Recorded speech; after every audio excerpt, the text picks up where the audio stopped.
All right. This is on, so you are warned. Go ahead. That's what I thought. Okay, and they literally are like nails on a chalkboard too. All right. Oh, they're grinding teeth. Good afternoon, everyone. Good afternoon. Woo-woo! My name is Melissa Honig. Hi, Melissa. Hey, Rach. I'm a project guide with the Greenhouse Project, and it's an honor to welcome you back for our closing session at this year's 5th annual Greenhouse meeting and celebration. We know time goes all too quickly when you're together with family, and so we're going to live this session like it's our last, because it is. In just a minute, we'll have the opportunity to meet and learn from 4 experts who work every day.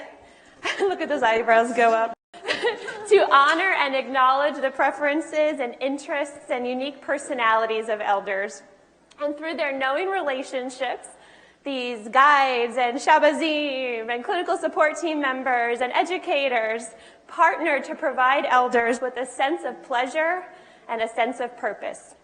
Now, I'm going to do my best to pick the brains on this panel and highlight their amazing stories and experiences.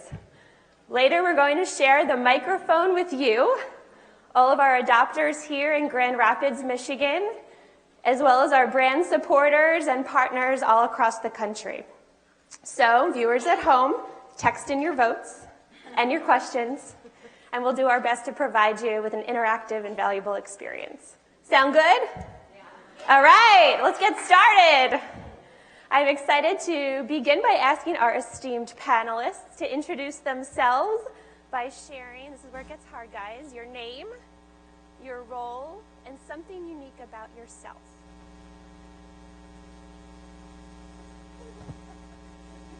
The nervous laughter gets you to go first there, Beth. It wasn't We like smart Alex in the audience. Thanks, you guys. Is this on? Okay. All right. I'm Beth. I'm a Shabazz at the Porter Hills Greenhouse Homes. I really can't think of anything unique. Nothing unique, other than you love public speaking. Yeah. Yes. I'm a superstar. Apparently, red highlights make you a little loose. Good. That's our goal today, Beth. Nice. Well, welcome. Thank you so much for being part of the panel. I'm Yvette Chu, and I am activities director / life enrichment. I prefer that now. Thanks, Christopher. With White Oak Cottages in Westwood, Massachusetts. And a unique dance background. There you go. All right. And crawled my way through all kinds of different places, and here I am in a greenhouse project, and I'm very excited to be here. Thank you. Take advantage of that excellent stage presence today. Patty. So I'm Patty Falldegger from Stewart, Alaska. I'm a guide. I've been married for 30 years. I guess that's kind of unique. That is unique today. I have a son, but I have twins. Are 24 years old. 3. Two girls and a boy, yes? That you had when you were 10? Yeah. I'm Rebecca. I'm from Rochester, New York. I'm a guide-ish of the greenhouses and an Eden mentor, the organization. Something unique about me. Some of you learned this about me, but I originally went to study violin performance at Indiana University. A Suzuki, yes? I started Suzuki, but then went to public schools, yeah. Go IU. Go Hoosiers. Well, we thank you, all of you, for being part of our panel today. And to kick us off, given the roles and all of the many hats that you wear, tell us a little bit about what meaningful engagement means. Like, what does that mean for you? What does that look like in your greenhouse homes? Thanks, Patty. So I think meaningful engagement is every day for us, for our Shabazines, and for our whole clinical staff. We try to make our elders feel at home. We're very fortunate because we live in an area where we can do a lot of things outside our homes. And just after talking to quite a few of the different other greenhouse homes. I think one of the unique things that we are able to do is we have Alaska Sea Life Center that they can go to, which is really cool. There's touching and seeing, all those feeling things. You mean no one else goes to the Alaska Sea Center today? We take folks out on fishing boats and sightseeing trips. I think that's pretty unique, and we'll take them in the vans and go out to Exit Glacier. So amazing. Thank you. Meaningful engagement, it's the little things that we know they enjoy, being able to have them in the kitchen cooking or planting tomatoes or our ginormous cucumbers we had last year that looked like little baby watermelons. For example, we have Art Prize this month, yay Grand Rapids, and our elders actually are going to go on an outing for that this year. So I heard a lot of trips, a lot of visits, engaging with the outside very intentionally, the community, but also some simple pleasures, some simple things. We know that in the greenhouse and in the Eden Alternative, we often talk about simple pleasures, right? Something that's so small, yet it could make or break your day. And I think we heard earlier during Heather's open panel that a nice hot cup of coffee, maybe with cream, maybe with 2% milk, right? It's a great way to start your day. For some of you, as I saw at our convivium last evening, maybe it's just ending the day with a nice glass of red wine, right? And you can still drink white after Labor Day. Whatever it is, whatever pleasure is, right? It's about knowing someone that so we can honor it. Is there anyone that wants to talk a little bit more, as Beth was saying, the simple pleasures for the elders? Thanks, Yvette. I know that when we opened the doors, and we haven't been open that long, we're going on 4 months, the thinking was, and the thinking still sometimes remains, getting together and doing bingo or doing cards, playing something, being as a group and getting together. And I had one family member asking me what was the activity for today, and I noticed as her father went off and had a conversation, I said, that's probably more important than any activity for the day. Just they're going off and having a conversation with someone they know. Just making a connection with somebody else in the house. That is truly meaningful engagement, and it could be all of 10 minutes, but it really is a way of connecting, and I think that's probably the essence of meaningful engagement. I heard you talk a little bit about, in a simple pleasure, that there's a difference between doing and a difference between being, and so we're going to come back to it. Thank you. You knew I would. Rebecca. Yeah, it's funny. One of the things that I'm constantly reminded about when I go into the greenhouse homes is how much is taken away in the way of choice when people moved into a traditional home. So I will always remember a woman who lived at our traditional home who said to me, if I could just make my own damn cup of coffee. And she goes, but there's no coffee machine here. And if there was, I would have to walk 30 feet down the hall to get it. And when I walked into the greenhouse and saw one of the most spectacular women in the world who happens to live there, Bev, making her iced coffee, she fills it half with ice, half with coffee, and then tops it back off with ice again. And she did it from brew to finish. I kind of say, this is meaningful engagement. Then she kicked it up a notch and made coffee for the other person who was sitting at the table. So it's just very normal things that are meaningful. You can't have without an incredible activity staff or an incredible CNA staff at a traditional home. It's so contrived there. Everything's brought in. At the greenhouse homes, things are just there, and we just kind of live. And that's what brings such meaning every day. It's really fantastic. Thank you. Go, Bev. Can I say one more? Please. So when you're talking about that, I just think about how people are. We had this one particular lady who loves jewelry, loves to look pretty. She can't talk that well anymore. And I know the Shabazz in that house, the first thing they do when they get her up is they fix her hair real pretty, and they make sure her earrings match her necklace and her blouse. I mean, she looks very well together.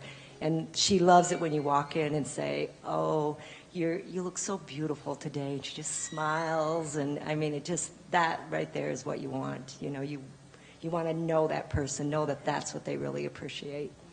It sounds like you're also validating her natural rhythm of waking up and just wanting to look so beautiful. And I don't know what that feels like in the morning, but it sounds like you come in and you validate and you create that opportunity for it to happen. Somebody match my earrings. I know.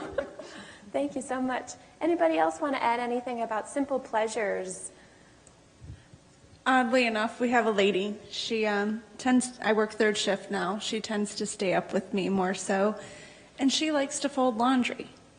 Come help me with my task, please. So we sit there, we watch. My nurse has got me addicted to a murder mystery solving type show. Okay. So she'll sit there with me and she'll be like, oh my God, what did they do? And she's folding my washcloths and my clothes. And it's just that one-on-one with her. It keeps her calm. And the interaction, she seems happier. Mm-hmm. Well, it sounds like it's what real home looks like for her in the evening to get your laundry out. She's been sitting in the dryer. We forget, we pull it out. At least that's my real home. We fold, we've got the TV on in the background, and she's engaged with you. Thank you. Anybody else? I was just thinking, one example, we have Shabazz who, she's Haitian, and she looked at me one day and said, do you think maybe sometime we could try this? She said, here in America, do you drink milk with fruit? And I said, well, it sounds like a smoothie. She goes, well, it's not a smoothie, but it's milk and fruit. I said, go for it. And she's like, do you think we could order it sometime? I said, you got what you need? Just go for it. Let's do it. So within, I'd say, 20 minutes, she had this blender full of this orange concoction and passed it along and brought little cups for everybody. And we all had a little of this wonderful drink that she came up with. And it was very spontaneous, and it all of a sudden became this meaningful moment.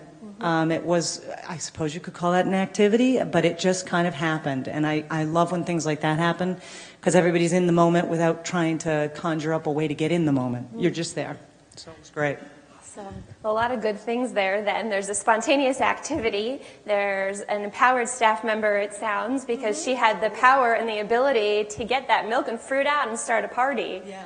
So how do you create that? I know we heard earlier, I think it was Jody's table from Porter Hills, and sharing out and talking a little bit about you can't have empowered, meaningful life without empowered staff. Did I get that right? Okay.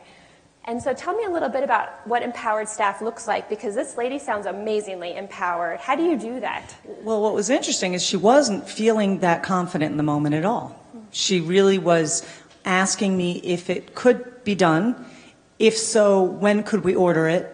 And I don't generally plan that well, and I know the way the house goes, we can't think that far in advance always. If we try and get all the management involved, it just gets more involved. Just right at that moment, I said, do you have what you need? And she said, yeah. So it's just a matter of the willing to do it, the interest in doing it, and really the enthusiasm. She had some excitement, and that's where it's at. Her excitement and the go-ahead to do it, and a little bit of invitation to join her in the enthusiasm. It was great. It was a nice moment. It really was. She had the willingness, she had the capacity, and as leadership, you provided those resources. It was great. Thank you. I'm getting thirsty. Anybody else want to talk about spontaneous activities and how they just happen in the home? So we don't have a lot of sunny days in Alaska. So when we do, everybody kind of goes crazy. And we have one particular house where a lot of the elders, can walk around, and they like to eat outside sometimes. And I just remember this one particular day, they were all getting their table all ready to eat outside. And one of the other homes came over, and they were like, well, what are you guys doing? They're like, well, we're going to eat outside. And they're like, well, we want to eat outside too. So they're like, well, come on over. Well, their whole house came over to their other house. So we had like 20 people all out of their patio in Alaska on their one sunny day that we had, and they all ate, and it was great, and there was no planning, there was no nothing. They just brought their food, they had their food, everybody joined them. I'm noticing a trend here with food, and so we're going to talk about that. Rebecca. Well, before you move on from food, we talk about spontaneous activity all the time, and I think sometimes people think it's somewhat brainless in the greenhouse, like it's so much easier. I'm not sure that it is. And I was talking with Patty from Lebanon Valley. Where is she? They had a And Nicole, early. did they leave? Oh. They had. So they were talking to me last night and brought some great wisdom to me. And she said, one of the things that we as Shabazim try and do is bring who we are to work. And I've heard people say that before. So I kind of said, well, what does that mean? Tell me about who you are and what you bring to work and how that makes your days more meaningful with the elders who you work with or work for. And she kind of says, well, here's the thing. I love musicals, and there happens to be someone who loves musicals. Now, in our legacy is what they call it, we would put in a movie and then get back to work. In the greenhouse, my job is to put in the movie and sit and sing it with her. So I'm picturing them singing My Fair Lady and walking around going, you know, the rain in Spain falls mainly on the plain, whatever. And I'm going, yeah, that's absolutely it. And then the other thing is that there has to be, from a guide standpoint, a sense of commitment to knowing your Shabazim and your nurses and your core team. When you know them, you start to pick up things on them. I'll pick on Susan Fraser for a minute. I happen to know how she likes her coffee. So it brings me great pleasure to bring her coffee with 2 pumps of vanilla and cream whenever I see her. And when I do that for Shabazim, or when Chris Angevine does that for Shabazim, or Mimi or Lynn do that for Shabazim, they go, Rebecca's really paying attention to who I am.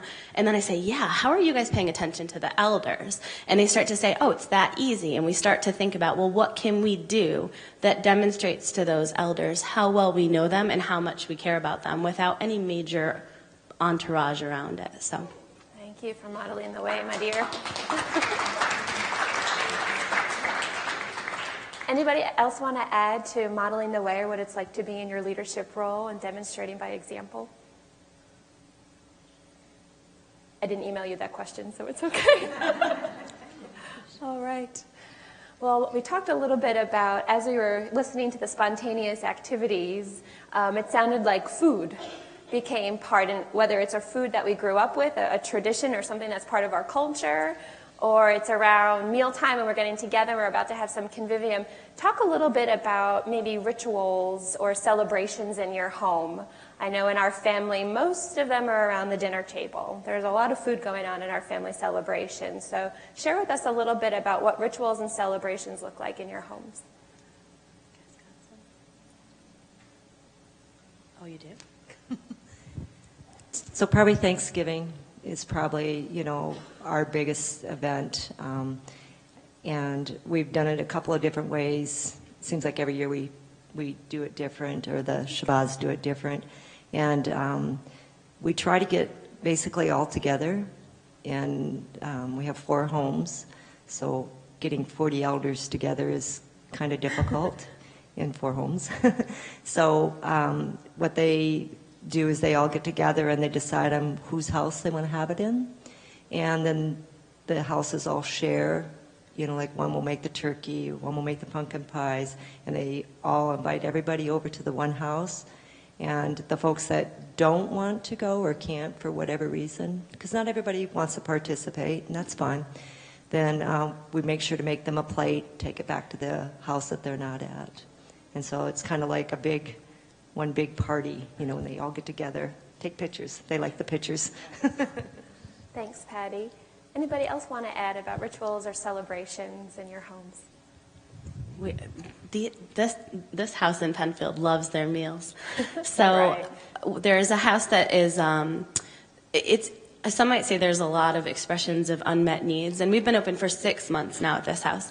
So it's starting to it's really starting to get an even keel. But one of the things that the house has started to do, and I'll shout out to Lula back in Penfield, is at dinner time, at the end of dinner, they always sing a song together, and it's a song that they and the elders wrote together. It's like their theme song. Now, when I'm there, usually one of the guys that lives there, he's a lawyer and a little bit curt, says, I can't stand these people singing every day. And then he sits there and goes, would you shut up, Lula? Would you shut up, Lula? And looks at her and goes, I really do love ya. I really do love ya.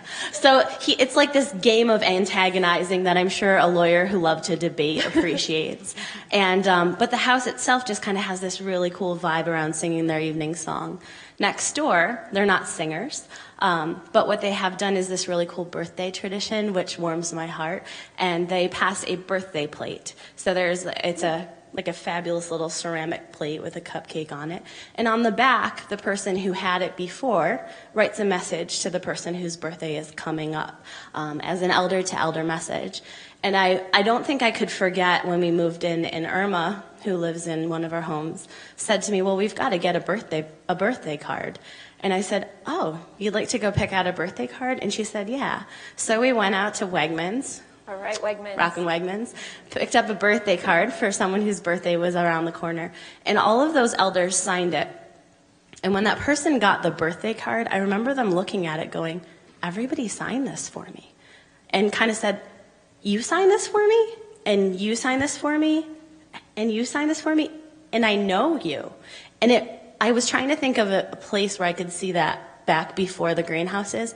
I couldn't, even if we sit at the table with the same people every meal, I've never seen that happen where they know the people they're sitting at the table with. That's convivium, and that's a greenhouse with some killer shabazine doing their job. Thank you. I know we talked about meeting those simple pleasures, and then I heard you mention our goals of meeting those unmet needs. And sometimes those can be much harder than meeting a simple pleasure. And so as we transition, I'm curious, one unmet need that we talk about is the need for companionship and to give back to others. So rather than having people always doing to us and for us, we're actually doing for others in that reciprocal relationship. Can you talk a little bit about how you meet the needs for companionship for the elders in those relationships in the home? How do elders give back to others? And maybe it's not another elder, maybe it's elders giving back to the community or families.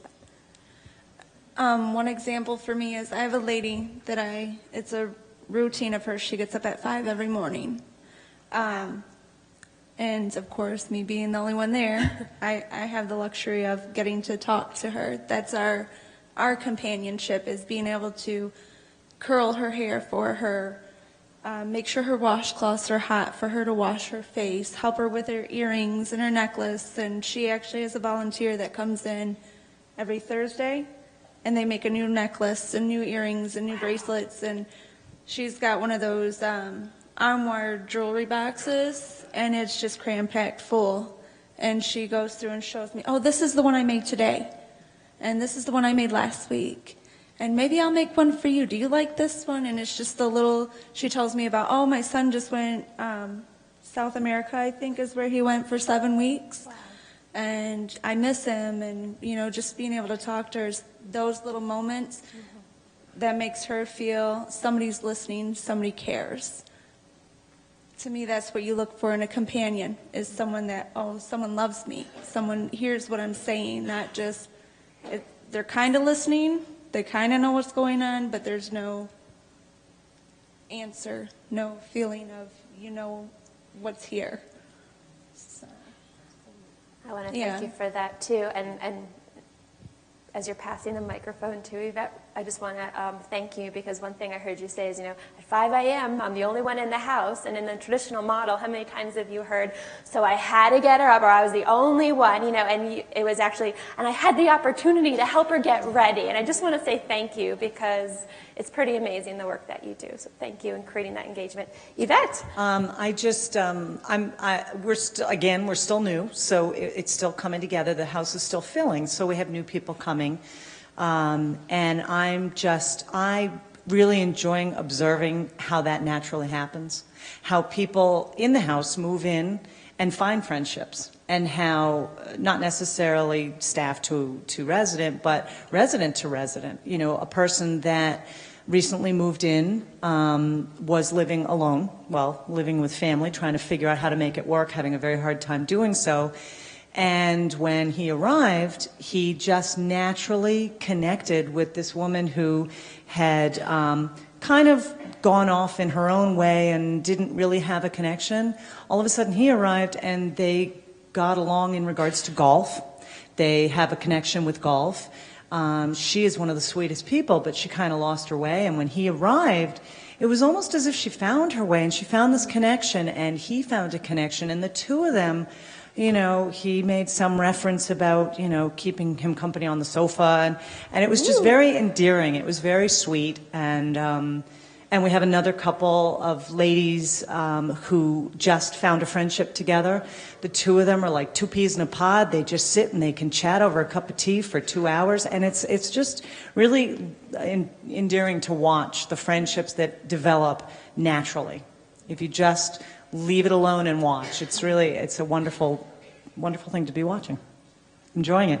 I can tell. No, I appreciate you creating that safe place for that to happen. Did you want to add something, Beth? Well, as most of you seen the picture of Oda and Woody earlier on the screen up here, that's not a stage setting. Those two were inseparable. Oda lives outside in the courtyard, and wintertime is the worst time for her because it's not exactly safe for her to be out in the courtyards at all times.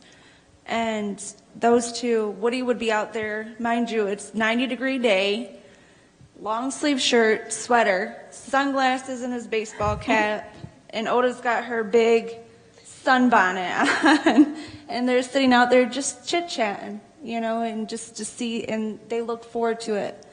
And, you know, with dementia, you tend to forget who people's names are, but they knew. She'd be like, "Where's Woody and why isn't he out here with me?" So you'd have to go say, "Woody, let's go." There's real knowing regardless of your diagnoses, it sounds, when you're in a true relationship. So thank you. Anybody else want to add to that? So we have two elders, and we have this shop bazine that likes to take the one elder for a walk outside. He's in a wheelchair. He's got dementia, and he's got a little retardation, so he can't really communicate a lot. You know, he'll point to the door. So we got this new elder that came in, and he likes to wander around a lot. And I don't know, nobody really introduced the two of them together. And I have to say that the one guy, the younger guy, most of the other elders kind of stay away from because he can't talk, and you know they kind of are a little afraid of him. But this one particular elder that we just got, he just always watches them, and he wanders around. And just lately, what he's been doing is he likes to go outside, and so he'll grab the shabazz and he'll grab the back of the chair of this other guy, and he's like, let's go. And if the shabazz are not able to take him outside for a walk, he'll just wheel him around the house. And that poor guy, or the happy guy, I should say, not poor guy, he just gets all happy and he smiles, and you know, now they got kind of like a relationship, and nobody put them together, they just kind of were drawn together. And I think that's what's really cool. It's just how people do draw together for whatever reason. It's awesome. Even in regardless of climate, there's a lot of self-initiation, and that's just their natural rhythm that they're choosing with whom they want to engage. I heard a lot of, even in the Alaskan and Michigan winters, and New York and Boston, what am I saying? Good gracious. It's a cold group up here. Despite the weather, despite the seasons, we know that your homes provide true access to the outdoors, and we've heard a lot about wanting to be outside, out in the sunlight, beyond the walls of the greenhouse. And so is there someone that would be willing to share a little bit about what happens outside in your intentional community? What is life like? You know, people don't have to be taken anymore. We heard they just go. Let's go, right? Let's go, Woody. Let's just go outside. So how do you make that happen? And what does it look like as far as in all seasons outside the walls of your greenhouse? Let me start with you guys. So we struggled with this a little bit. Yeah, guys? Because we had some people who, we started open with a very liberal house, lots of easy access to the backyard, to the front porch, to the outside, to the front door. And then what happens? Someone strolls out. And we had to have a lot of conversations as a team about what's safe, when do we draw the line, how do we make sure that we foster independence, where do we lock? Where do we alarm? Why do we have to do this? And we've wrestled for the last 4 months on this. And one of the things that continues to happen is we have such a safe backyard. It's fantastic. So because we're in New York and it's beautiful weather right now, it's also a relatively safe climate for us to test and see how people can access the outside and what happens when they're out there, and how do we see them and keep them safe, but also foster their independence and autonomy. And so as we're getting a little bit more enlightened as a group and as we're kind of appreciating the strengths that the elders bring to the house, we've really pushed as a team to have very little limitation on access to any space that's a safe space, that's not going to take people out to a road or a pond, which we do have very close. And what's happened is we've started to see people who are going out to do things that, go figure, you and I might do. So Webb, fantastic man, living with dementia, advanced dementia in one of our homes, is an avid birdsman. His wife and his daughter have hooked him up with like 8 bird feeders, every single one of which he monitors. And Mimi was telling me yesterday, you know, Webb, he'll give you the lowdown on the bird activity in the house if you care, even if you don't maybe. And he'll invite you in his room and he'll say, come in here, come sit, let's watch this red bird out here. See that blue one over there? There was a yellow one earlier. So he's kind of keeping track of the different bird activities. And then he notices that the bird feeder gets low. So he goes and gets the bird seed from the back porch, walks out, fills those bird feeders up. One of them he needs a little help with because it's kind of a pain. Notices that the bird seed's fallen on the ground and starting some grass. Bends over, pulls it up, walks back in, sits down to enjoy his work and the birds. Access to outside, hands down, has been the things our elders have really responded to well. We had a community party there at the house, and we invited all the neighbors. It was cool. But Mimi and I, because we're kind of nerds, Mimi's back there, we're sitting and talking afterwards about the incredible backyard space and the opportunity that the greenhouse gave us. And one of the coolest things was that the people who live in the homes were able to come into the party and gathering space where there was a crowd and then go back to their rooms for a half an hour and rest and kind of get out of the hubbub and then come back into the party and space. And that could never happen in a 14-story building. It just can't. It takes too long. The elevators are too slow. And we watched probably 4 or 5 people who really took advantage of that and had a killer time at the party because of it. So I think. You can talk about anything you want to talk about, Patty. No. So this microphone is like cool. You know, I think it's easy for us in Alaska to get outside during the summer months. Well, we call them fall months, but I think in the winter we do struggle. And so when folks can't get out, you know, we try to bring folks in. And like we have different bands that will come in and play, and then we'll get gatherings because it's a lot easier to go from house to house than it is to actually go out. You know, it gets cold and it's a high danger. We do have a chapel also that is in our common areas that's not too far from the houses. And every Wednesday during the winter, well, part of the winter till it gets too cold, the Shabazz will bring the elders that want to go down to the church, and they'll go down there to the chapel, and it's basically a singing session. But it's difficult for us in the winter months, but more so in the summer, we're pretty good. Thank you. I'm not looking forward to the winter months. That's I mean, a right now, yeah, it could be a challenge. I mean, right now we do have the backyard door is open at all times. For a while we had it propped open, but then that became an air conditioning issue. So now it's shut, but the alarm's not set on that door. People come and go as they please. We have a bird lover as well. He's back and forth filling the feeders, and I learned from Christopher he took the screen off his window so that he could see outside, see the birds more clearly. But there's some power, yeah. Yeah, Real so power. yeah, truly, he took the screens off his own window, and so he's got freedom to see them. And he almost like clockwork, I'd say, 3:30, 4 o'clock, he comes out, he goes straight outside, and he will sit on the bench with watching the birds. I suppose that's where he's at. We also have people coming in and out we have a little putting green, and we'll set that up outside. And the new person I mentioned before, he went out with the woman that's been there quite a while, and the two of them were out there for probably 40 minutes, which was a good chunk of time, putting the ball around on their own. But it's lovely because you can watch they're doing all right and leave them completely alone. It's nice to have a backyard. Come and go as they please. It's really freeing, very freeing. A lot of variety we're hearing, a lot of mitigating the challenges of the outdoor weather, but truly a lot of purpose. And I can't imagine that feeding the birds or put outside is something that would be on your calendars. I don't know how you could capture, right? People have established their rhythms and can follow them through.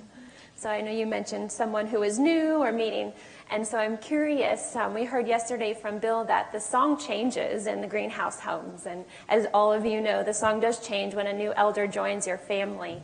And so talk a little bit, if you will, about what it's like when you've got that rhythm of the home and you've got those relationships, and then there's a death in the home and the song changes. And what does that look like for you in the sense of meaningful engagement?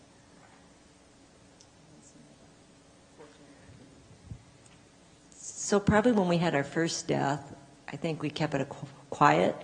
Everybody was sad, of course, and nobody knew how to handle it. So it's like, don't tell the elders, they'll be sad. And so we didn't really do it very well, because then they were like, well, hey, where's Joe? And right, it's kind of like not telling your child that grandpa died, and that he's, so it's just kind of a whole sad thing.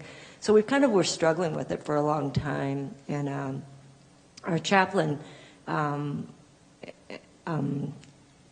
was struggling with the whole thing also, and so this one time, one of our elders passed away, and when they come from Anchorage, so we never know when they are going to come to pick up the body, and it's like 3-4 hours later, and everybody was sitting down at the dining room table, and they came to pick the body up, and of course, they go in to get the body, and they wheel it out right next to the dining room table. Everybody's sitting there eating, and there goes Joe, and it was just really sad. We were like, our chaplain's like, that's wrong, we can't do that. So he did some investigation, and he came up with, he has these blankets that he has, and so now we have this whole process where we take our blanket, each house has a blanket, and they have a candle, and when somebody passes away, we put the blanket over them, and we light the candle, and so then when they do leave, it's more of a dignity thing. They cart them out, and if they are at the table, which it's hard to get around, at least it's more appropriate. And then we leave the candle lit, and if elders want to go in and say a prayer, which that has happened, they get their time in that room, and we keep that room, their room, for, I'm not even sure how long, for a couple of days. And so everybody can go through that whole grieving thing. And now we tell all the elders. Everybody knows in all the houses. So. I sure do appreciate your honesty and your insight there, because it sounds like your organization has really failed forward. You've learned that what works in the traditional model, especially around death and dying, does not work in the greenhouse home, given the relationships that you've created. And it sounds like you actually have created a new ritual and a new celebration of life in your home, so thank you. Anybody else want to talk about what it looks like when the song changes in your home? Now, Fox Hill has been open just a short time, so you're actually welcoming new folks to your family. Thanks, Beth. I think that's something we still struggle with, a coping mechanism and stuff. I mean, I know our elders, there is a difference in the tenor of the home with just one person no longer being there. They notice, we notice, but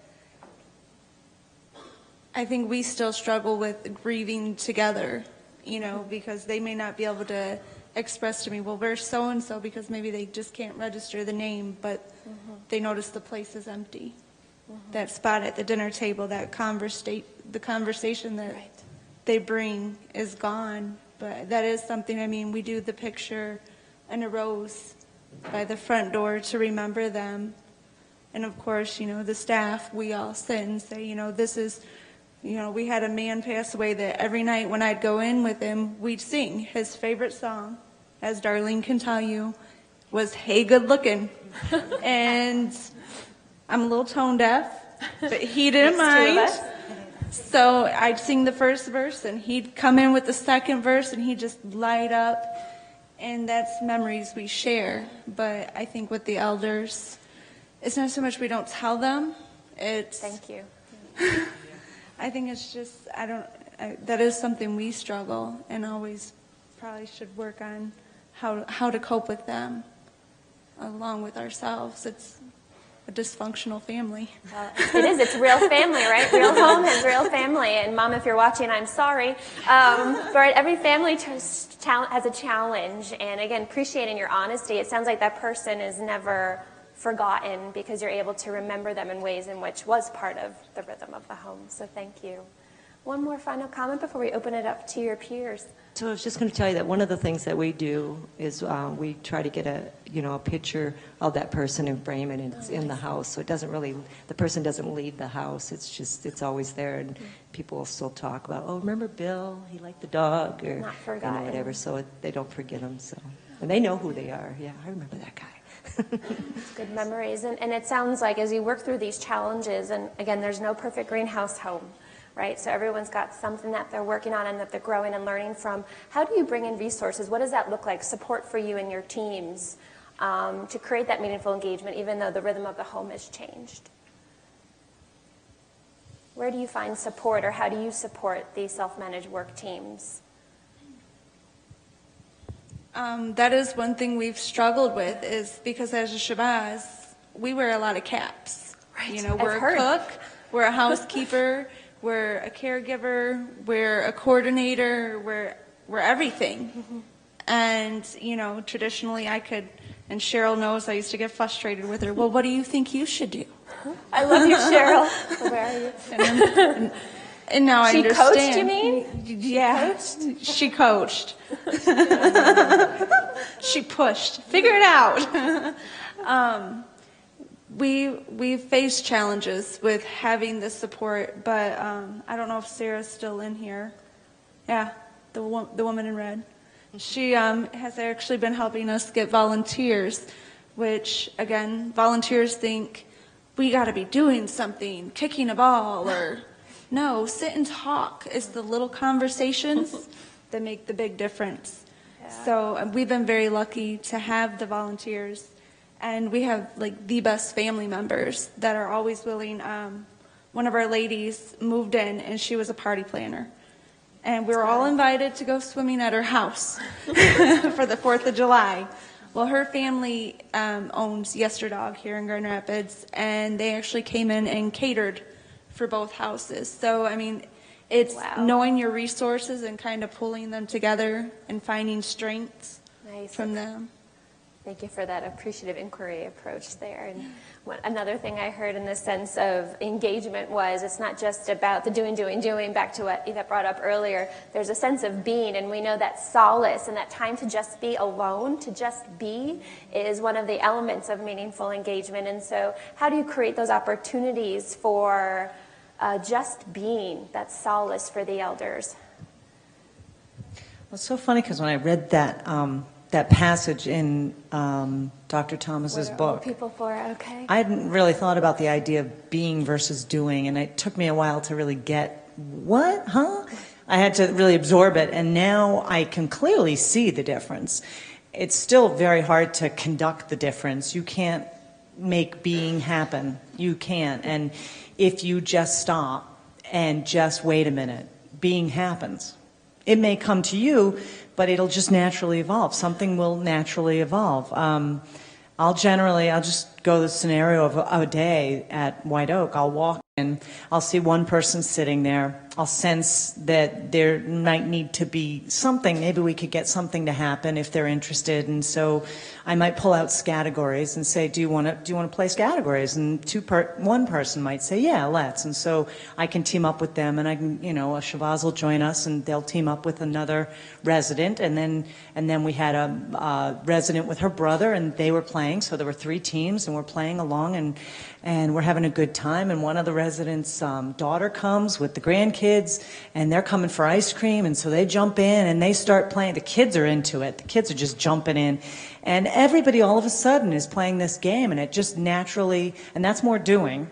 It's definitely more doing, but it just came to be. It was natural. It was a natural progression of this. It just grew into it. So the two are hard to decipher sometimes, which I love.